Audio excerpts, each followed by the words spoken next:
அம்மா அம்மா வெளியே அடிக்கிற மழைக்கு சூடே அதனா இருந்தா குடுமான்னு என் பையன் கேட்டான். சூடா அடுப்புல நெருப்புதான் இருக்குது, எத்தனை வந்து குடுக்குறேன்டான்னு சொன்னதுக்கு, அம்மா அது ரொம்ப பழைய காமெடி, நான் அப்புறமா சிரிக்கிறேன், அதுவும் இப்ப நீ வச்சுன்னு இருக்கிற அடுப்புல நெருப்பு கூட எத்தனை வந்து தர முடியாதுன்னு சொல்லிட்டான். இதுக்கு மேல இவங்கிட்ட பேசி சமாளிக்க முடியாதுன்னு சொல்லிட்டு நானும் சுட சுட பஜ்ஜி செஞ்சு கொடுக்கலாம்னு சொல்லிட்டு கிளம்பிட்டேன்.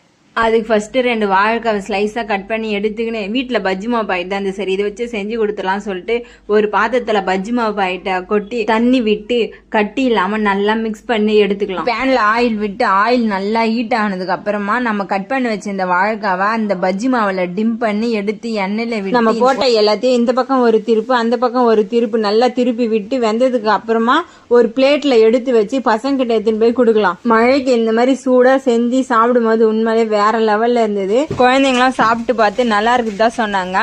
கிளைமேட் நல்லா இருக்குது, ஆனா வெளியே தான் போக முடியல. மழை கண்டினியூவா வந்துக்கினே இருக்குது. Thank you to all.